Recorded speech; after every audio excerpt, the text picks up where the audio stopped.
Bismillahirrahmanirrahim. Assalamualaikum warahmatullahi wabarakatuh. Rabbi shrah li sadri wa yassir li amri wahlul 'uqdatam min lisani yafqahu qawli. Subhanaka la ilma lana illa ma 'allamtana innaka antal alimul hakim. Allahumma shalli ala sayyidina Muhammad wa ala alihi wa sahbihi ajma'in, amma ba'd. Yang sama-sama kita muliakan, kita hormati para asatidz sekalian, para masyayikh, anak-anak santri yang dimuliakan Allah Subhanahu wa taala. Alhamdulillah rabbil alamin, siang hari ini kita masih diberikan nikmat oleh Allah Subhanahu wa taala. Kita masih bisa menjalankan ibadah puasa, kita masih bisa sholat zuhur berjamaah. Sholawat beriringan salam tercurahkan kepada Nabi besar kita Nabi Muhammad sallallahu alaihi wasallam beserta keluarga serta sahabat-sahabatnya. Semoga kita termasuk umatnya yang mendapat syafaat beliau di hari kiamat. Amin amin ya rabbal alamin. Baik, jamaah yang dimuliakan Allah Subhanahu wa taala, tema kita kali ini judulnya Ramadan Syahrul Barokah ya. Jadi kalau anak-anak sekalian bisa lihat di poster depan situ ya. Ramadan Syahrul Barokah. Nah, kami biasa dulu di pesantren itu punya tradisi, ketika ingin membahas sesuatu itu kita mulai dari definisi dulu ya, kita mulai dari secara bahasa dulu. Makanya biasa kita kami ini di pesantren sering ketika menjelaskan sesuatu apa artinya lugotan wa syar'an gitu ya. Maka kita bahas dulu apa makna dari judul tadi ya, Ramadan itu Syahrul Barokah. Nah, anak-anak sekalian yang dimuliakan Allah Subhanahu wa taala, kata Syahrul Barokah itu kalau dilihat dari segi bahasa itu bentuknya idofah. Nah, mungkin kalau bahasa Indonesia itu kata majemuk, ya. Nah, apa makna dari idofah ini? Ibnu Malik dalam Alfiyahnya itu menyatakan wanwi min aufi idza lam yasluhil ladzaka wallamu khuda. Kata Ibnu Malik dalam Alfiyahnya, jadi makna idofah itu bisa dimaknai dengan min. Apa artinya min? Dari. Atau fi. Apa artinya fi? Pada atau di. Ataupun kalau tidak bisa keduanya, maka kembali ke makna utamanya itu lam, yang artinya li atau untuk. Maka nanti kalau kita padukan, karena ini bentuknya frasa idofah ataupun kata majemuk, Syahrul Barokah, itu nanti kita bisa maknain, bisa bermakna Ramadan itu bulan dalam keberkahan, atau jika cocok, tentu ini tidak semuanya nanti cocok, Syahrun min barokah, bulan dari keberkahan, atau juga bisa dimaknai Syahrun lil barokah, bulan untuk keberkahan. Nah, itu makna idofah teman-teman semuanya, gitu ya. Tentu nanti makna ini, tiga makna tadi disesuaikan dengan narasi atau diksi yang berlaku. Nah, kita masuk kepada makna keberkahan atau kata barokah, gitu ya. Nah, mungkin teman-teman semua atau anak-anak sekalian di sini pernah ngelihat unta? Pernah ngelihat unta?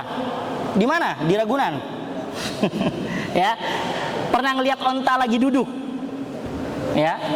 Nah, unta duduk, ya lagi duduk, lagi nongkrong, itu kalau dalam bahasa Arab yabrukul ibil.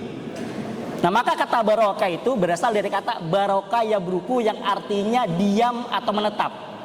Maka kata keberkahan atau barokah itu berasal dari memiliki makna menetap.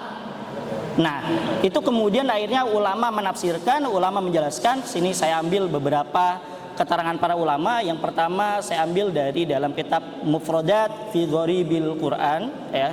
Ini karangan Imam Raghib Al-Asfahani. Beliau menjelaskan kata berkah itu artinya thubutul khair ilahi fi syai', adanya kebaikan dari Allah Subhanahu wa taala pada sesuatu. Itu namanya berkah, ya. Kemudian Imam Nawawi dalam syarah Sahih Muslimnya, beliau menjelaskan wa dzakara annal barakata hiya az-ziyadah wan nama wa kathratul khair wa zuhuruhu. Yang namanya keberkahan itu az-ziyadah wan nama, bertambah, bertumbuh, berkembang, banyaknya kebaikan. Ya, itu makna apa? Keberkahan. Kemudian kata Ibnul Qayyim Al-Jauziyah dalam kitab Madarijus Salikin, beliau menjelaskan annal barakah laisat fil kamiyah faqat. bahwasanya yang namanya keberkahan, anak-anak sekalian, para asatidz sekalian yang dimuliakan Allah Subhanahu wa taala, bahwasanya keberkahan itu tidak melulu masalah kuantitas. Keberkahan itu tidak selalu artinya banyak, ya. Keberkahan itu apa? Bal fi athari syai. Tapi inti keberkahan itu ada pada dampak sesuatu, ya. Maka di sini dijelaskan fal qalil qad yakunu mubarakan fayakfi. Sesuatu yang sedikit jika ternyata berkah maka akan cukup. Sebaliknya, sesuatu yang banyak ternyata tidak ada keberkahannya maka tidak akan cukup. Nah, maka itu makna keberkahan. Secara garis besar, maka arti keberkahan ini adalah kebaikan-kebaikan yang Allah turunkan untuk umat manusia.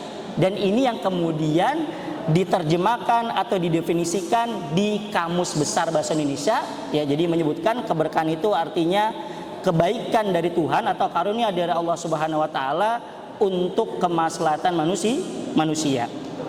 Pertanyaannya sekarang, anak-anak sekalian, jamaah sekalian yang dimuliakan Allah Subhanahu wa taala, jalur apa yang harus kita tempuh untuk mendapatkan keberkahan? Atau kenapa bulan suci Ramadan ini dinamakan sebagai Syahrul Barokah? Ya, mari kita tengok beberapa ayat Quran yang menjelaskan atau ada diksi, ada kata-kata keberkahan. Ya. A'udzubillahi minasyaitonirrajim. Yang pertama ada ayat yang menyatakan walau anna ahlal qura amanu wattaqau. Gimana lanjutannya? La fatahna alaihim apa? Barakatim minas sama. Ada kata apa itu? Keberkahan. Jadi kata Allah Subhanahu wa taala, seandainya, ya, penduduk sebuah kota, penduduk sebuah negeri, penduduk di sebuah tempat itu apa? Ada dua hal, beriman dan apa? Bertakwa, maka akan Allah turunkan keberkahan dari langit. Tentu ini simbolisasi. Hujan itu simbolisasi keberkahan. Artinya apa? Keberkahan itu bisa turun kalau kita punya dua unsur, yaitu apa? Iman dan ketakwaan. Dan ini sejalan dengan nilai-nilai puasa. Nabi menyebutkan, man shoma ramadhana imanan wahtisaban. Barang siapa yang berpuasa, landasannya apa? Iman. Kemudian juga ini sejalan dengan firman Allah Subhanahu wa taala, tujuan puasa apa? La'allakum tattaqun, agar kalian bertakwa. Maka jalur pertama yang kita cari atau yang harus kita tempuh untuk dapat keberkahan melalui jalur keimanan dan ketakwaan. Yang kedua, Allah menyebutkan dalam surat Al-An'am kalau tidak salah, A'udzubillahi minasyaitonirrajim, wa hadza kitabun anzalnahu mubarakun fattabi'uhu. Kata Allah Subhanahu wa taala ketika menceritakan tentang Quran, Allah menyatakan ini adalah kitab yang kami turunkan mubarakun, penuh keberkahan, kemudian disebutkan fattabi'u, maka ikutilah. Syekh Yusuf Qaradawi dalam kitab Kaifa Nata'amal Ma'al Quran, bagaimana kita berinteraksi dengan Quran, beliau menyebutkan di awal-awal bab tersebut, beliau mengkritisi tentang kegiatan-kegiatan kita atau transaksi atau interaksi kita sama Quran. Selama ini, ya, kita ini interaksi dengan Quran masih bersifat luaran saja. Alhamdulillah kita masih ngaji. Alhamdulillah santri-santri kita hafal Quran. Ya, alhamdulillah kita seringkali mengadakan acara-acara lomba tahfidz Quran dan apapun itu namanya sebagai bentuk syiar terhadap kecintaan kita terhadap Quran. Tapi kemudian beliau menyebutkan ini baru luarannya saja. Maka beliau kemudian menyatakan berdasarkan ayat tadi, wa hadza kitabun anzalnahu mubarakun fattabi'u. Maka sesungguhnya inti poin dari Quran supaya Quran itu berkah harus diapain? Fattabi'u, ikutilah. Quran itu harus menjadi SOP kehidupan kita. Quran itu harus jadi manual book dalam kehidupan kita sehari-hari. Baru Quran itu menjadi keberkahan buat kita. Itu jalur yang kedua. Yang ketiga, Allah menyebutkan faqul tastaghfiru rabbakum. Ya, maka beristighfarlah kepada Allah Subhanahu wa taala. Innahu kana ghaffara, sesungguhnya Allah itu zat yang maha pengampun. yursilis sama alaikum midrara. Apa dampak, apa manfaat dari kita banyak istighfar? Yursilis sama alaikum midrara, bahwasanya Allah nanti akan menurunkan hujan, di mana hujan itu adalah simbolisasi dari keberkahan. Maka jalur yang ketiga supaya kita dapat keberkahan melalui jalur banyak-banyak istighfar. Pertanyaannya sekarang, anak-anak sekalian dan para asatidz yang dimuliakan Allah Subhanahu wa taala, kapankah momen terbaik kita istighfar? Nah, Quran menyebutkan wabil ashari hum yastaghfirun, dan di waktu sahur mereka beristighfar kepada Allah Subhanahu wa taala. Ini sejalan dengan nilai-nilai puasa, karena sahur itu identik dengan kata puasa. Itulah kenapa kemudian Nabi mengingatkan kita dalam Sahih Bukhari, tasaharu fa inna fis sahuri barokah. Ayo sahur, karena sahur itu ada keberkahan. Situ bisa sebutkan makanannya berkah, momennya berkah.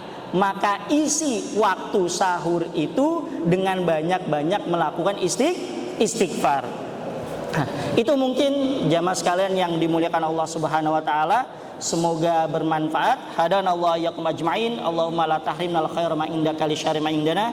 Assalamualaikum warahmatullahi wabarakatuh.